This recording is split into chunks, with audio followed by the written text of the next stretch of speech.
Today we are going to learning about respiration steps lo main step and last step cellular respiration దాని గురించి చూద్దాం. Blood లో haemoglobin ఉంటుంది అని చెప్పుకున్నాం. హిమోగ్లోబిన్ ఉండటం వల్లనే బ్లడ్ అనేది రెడ్ కలర్ లో ఉంటుంది. ఈ హిమోగ్లోబిన్ ఏం చేస్తుంది అంటే ఈ లంగ్స్ ఆల్వియోలస్ నుంచి ఆక్సిజన్ని క్యాప్చర్ చేస్తుంది. క్యాప్చర్ చేసి హెచ్బిఓ2 ఆక్సీ హీమోగ్లోబిన్గా ఏర్పడుతుంది. ఈ ఆక్సీ హీమోగ్లోబిన్గా ఏర్పడిన తర్వాత అవి బ్లడ్ ద్వారా ట్రాన్స్పోర్ట్ అవుతూ ఎక్కడికి వెళ్తుంది అంటే టిష్యూస్ దగ్గరికి వెళ్తుంది. ఈ టిష్యూస్ దగ్గర కంటిన్యూస్గా రెస్పిరేషన్ జరిగి అవి ఆక్సిజన్ని తీసుకొని కార్బన్ డైఆక్సైడ్ని వదిలిపెడుతుంది. ఆ కార్బన్ డైఆక్సైడ్ని మళ్ళీ హెచ్బి అనేది హిమోగ్లోబిన్ క్యాప్చర్ చేసి కార్బాక్సీ హిమోగ్లోబిన్గా ఏర్పడి దాన్ని మళ్ళీ ఎక్కడికి తీసుకెళ్తుంది అంటే లంగ్స్ దగ్గరికి తీసుకెళ్తుంది. ఆ లంగ్స్ నుంచి ట్రాకియోల్స్, ట్రాకియోల్స్ నుంచి ట్రాకియా నుంచి నాజల్ క్యావిటీ నుంచి నోస్ట్రిల్స్ ద్వారా ఆ CO2ని బయటకు పంపడం జరుగుతుంది.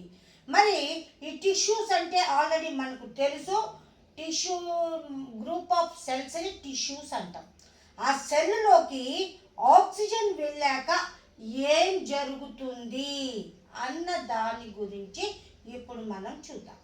ఆ సెల్ లోపల జరిగే ఆ రెస్పిరేషన్ని ఏమంటారు అంటే సెల్యులార్ రెస్పిరేషన్ అని చెప్పేసి అంటూ ఉంటారు. సెల్స్ 2 టైప్స్ ఆఫ్ సెల్స్ ఉంటాయి. ఆల్రెడీ మనం చెప్పుకున్నాం, ప్రోకారియోట్స్, యూకారియోట్స్ అని చెప్పుకున్నాం. ప్రోకారియోట్స్లో న్యూక్లియస్ చుట్టూ న్యూక్లియర్ మెంబ్రేన్ ఉండదు. దాంతోపాటు దానికి స్పెసిఫైడ్ ఆర్గనెల్స్ కూడా ప్రజెంట్ అయి ఉండవు. అది ప్రోకారియోట్స్ యొక్క స్పెషల్ క్యారెక్టర్. మరి ఈ ప్రోకారియోట్స్లో ఈ రెస్పిరేషన్ సైకిల్ మొత్తం కూడా ఎక్కడ జరుగుతుంది అంటే సైటోప్లాజంలోనే జరుగుతుంది. సైటోప్లాజంలో ఈ రెస్పిరేషన్ అనేది 2 సైకిల్స్ ద్వారా జరిగి ఎనర్జీని రిలీజ్ చేయటం జరుగుతుంది. ఎనర్జీని కూడా ఏ రూపంలో స్టోరేజ్ అవుతుంది అంటే ఏటీపీ రూపంలో, ఏటీపీ ఫామ్లో ఈ ఎనర్జీ అనేది స్టోరేజ్ అయి ఉంటుంది. ఏటీపీ ఇది మనం న్యూట్రిషన్ చాప్టర్లోనే వచ్చింది మనకి. అడినోసిన్ ట్రైఫాస్ఫేట్ అని చెప్పేసి అంటూ ఉంటారు. మరైతే ఇప్పుడు ఈ సైటోప్లాజంలో 2 సైకిల్స్ జరుగుతాయి అని చెప్పుకున్నాం. ఒకటి ఏంటి అంటే గ్లైకాలసిస్, ఇంకో సైకిల్ ఏంటి అంటే క్రెబ్స్ సైకిల్. ఈ క్రెబ్స్ సైకిల్నే ఏమంటారు అంటే సిట్రిక్ యాసిడ్ సైకిల్ అంటారు. దీనినే టీసీఏ సైకిల్ అని కూడా అంటారు. టీసీఏ అంటే ట్రైకార్బాక్సిలిక్ యాసిడ్ సైకిల్ అని చెప్పేసి అర్థం. సో గ్లైకాలసిస్లో ఏమవుతుంది అంటే 6 కార్బన్స్ ఉన్న గ్లూకోజ్ అనేది 3 కార్బన్స్ ఉన్న పైరువేట్గా బ్రేక్ డౌన్ అవుతుంది. అయిన తరువాత మనకి ఎనర్జీ అనేది ఏటీపీ ఫామ్లో స్టోరేజ్ అయి ఉంటుంది. మరి ఇక్కడ ఉన్న 3 కార్బన్ పైరువేట్ తర్వాత క్రెబ్స్ సైకిల్లోకి వెళ్ళి అది మళ్ళీ బ్రేక్ డౌన్ అయ్యి మళ్ళీ దాని నుంచి కూడా ఎనర్జీ రిలీజ్ అవ్వటం జరుగుతూ ఉంటుంది. ఇది కెమికల్ ఎనర్జీ. ఏటీపీ అనేది కెమికల్ ఎనర్జీ. ఇట్లా ఈ ప్రోకారియోట్స్లో సైటోప్లాజంలో గ్లైకోలసిస్, క్రెబ్స్ సైకిల్ ఈ 2 సైకిల్స్ ద్వారా ఎనర్జీ అనేది ఏటీపీ ఫామ్లో స్టోరేజ్ అయి ఉంటుంది. మరి ప్రోకారియోట్స్లో ఎన్ని ఏటీపీస్ రిలీజ్ అవుతాయి అంటే 38 ఏటీపీస్ అనేవి రిలీజ్ అవుతాయి.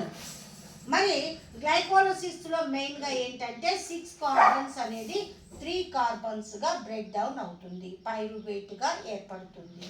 మరి ఈ 3 కార్బన్స్ తర్వాత ఇమీడియట్గా క్రెబ్స్ సైకిల్లో జరుగుతుంది.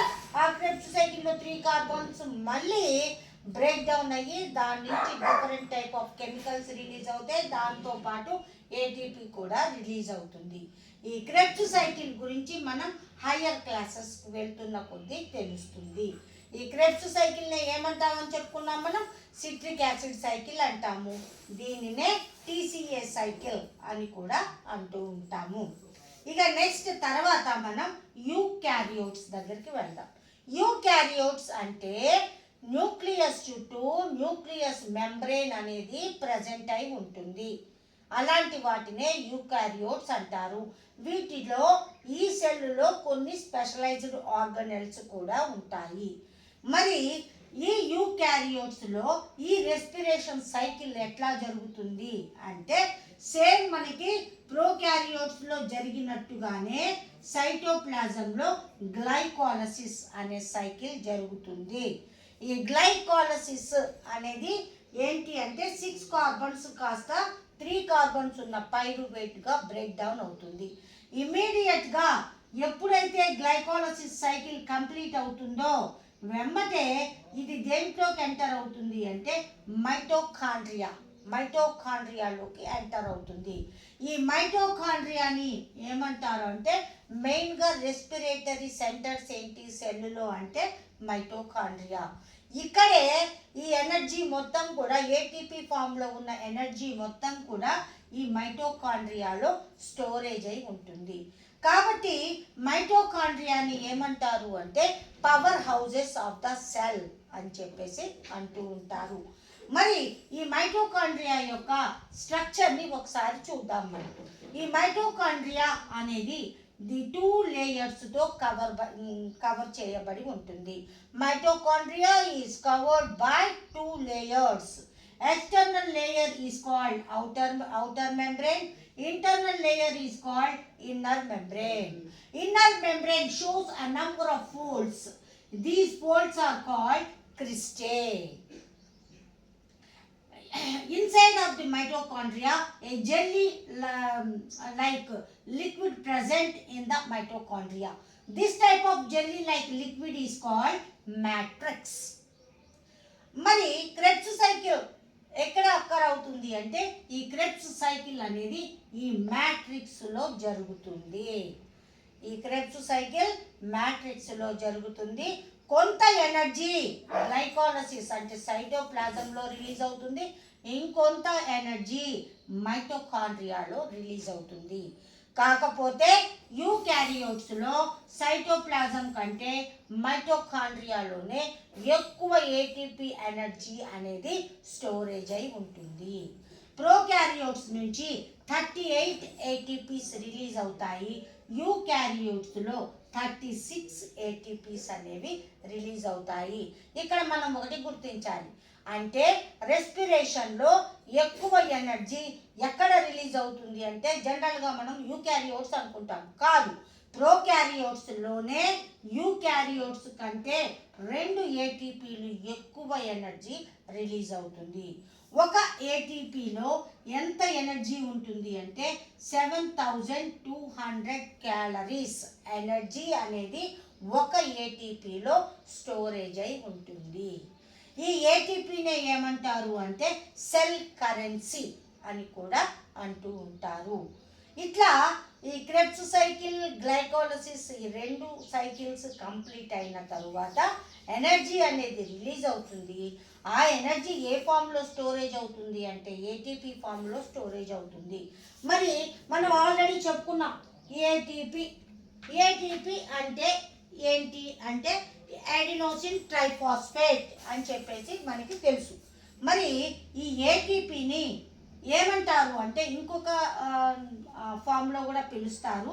యూకారియోట్స్లో క్రెబ్స్ సైకిల్లో ఏటీపీనే జీటీపీ అని కూడా అంటారు.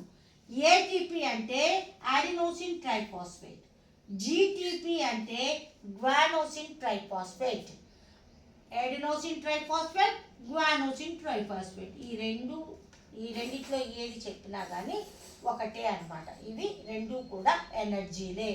మరి ఇక్కడ టీపీ అంటే ట్రైఫాస్ఫేట్.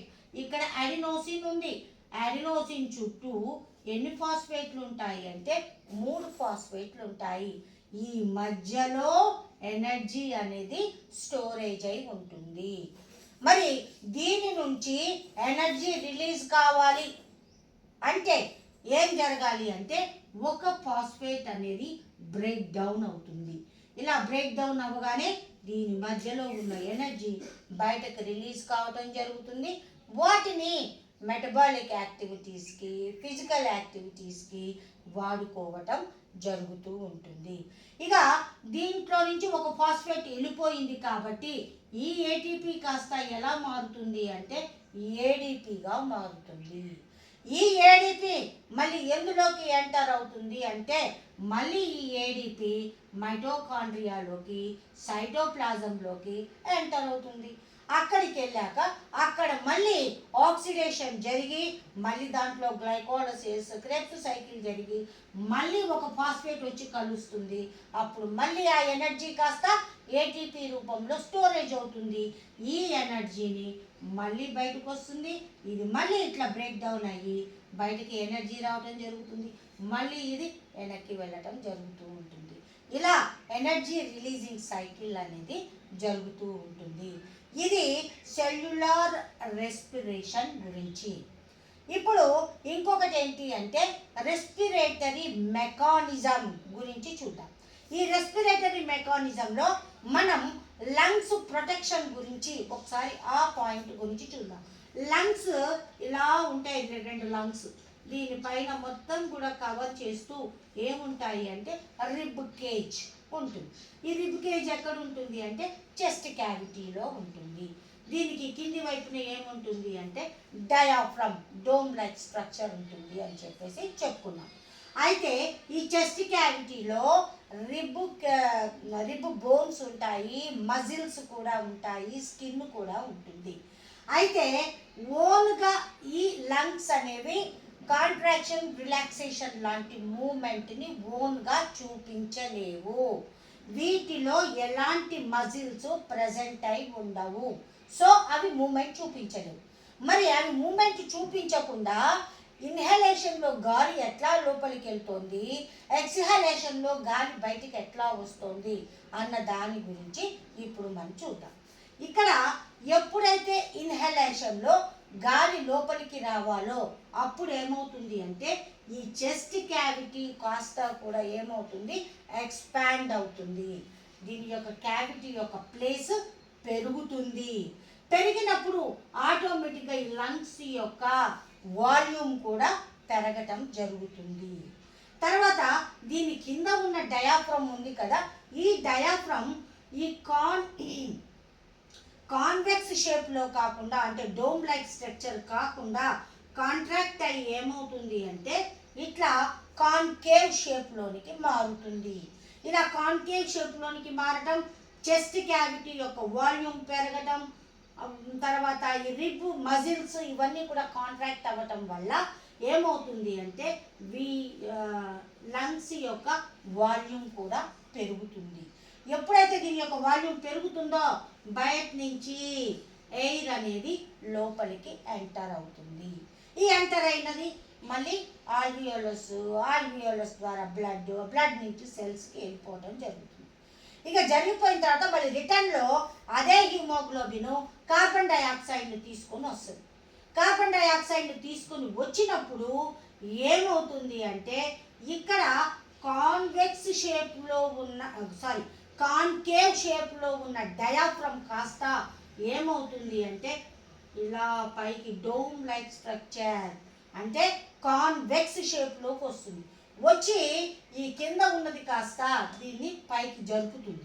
జరిపినప్పుడు ఆటోమేటిక్గా ఏమవుతుంది అంటే ఇక్కడ ఉన్న మజిల్స్ కూడా రిలాక్స్ అయిపోయి వీటి యొక్క వాల్యూమ్ కూడా తగ్గిపోయి ఈ చెస్ట్ క్యావిటీ లోపల ఉన్న ప్లేస్ కూడా తగ్గుతుంది. తగ్గటం వల్ల ఈ రెండు లంగ్స్ కూడా ఏమవుతుంది దగ్గరికి నొక్కబడతాయి. ఇట్లా నొక్కినప్పుడు ఏమవుతుంది ఆటోమేటిక్గా దీని లోపల ఉన్న గాలి ట్రాకియా, బ్రాంకస్ నుంచి ట్రాకియా నుంచి నాజల్ క్యావిటీ నుంచి నాస్ట్రిల్స్ ద్వారా బయటికి రావటం జరుగుతుంది. ఇట్లా ఈ రెస్పిరేటరీ మెకానిజం అనేది ఉండటం జరుగుతూ ఉంటుంది. తర్వాత మనం హీమోగ్లోబిన్ అనేది ఆక్సిజన్ తీసుకొని ఎలా చర్య ఉంటుంది అంటే haemoglobin Hb plus O2 gives HbO2 oxy హీమోగ్లోబిన్గా అది ట్రాన్స్పోర్ట్ చేయడం జరుగుతుంది. ఇక అది సెల్స్ దగ్గరికి వెళ్ళిన తర్వాత ఏమవుతుంది అంటే ఈ హెచ్బిఓ2 కాస్త హీమోగ్లోబిన్ ఏం చేస్తుంది, ఓటుని వాటికి వదిలిపెట్టి ఇట్లా బ్రేక్ డౌన్ అయిపోయి ఓటుని లోపలికి పంపడం జరుగుతూ ఉంటుంది. ఇట్లా సెల్యులార్ రెస్పిరేషన్ జరుగుతుంది. తర్వాత రెస్పిరేటరీ మెకానిజం అనేది ఉండటం జరుగుతూ ఉంటుంది.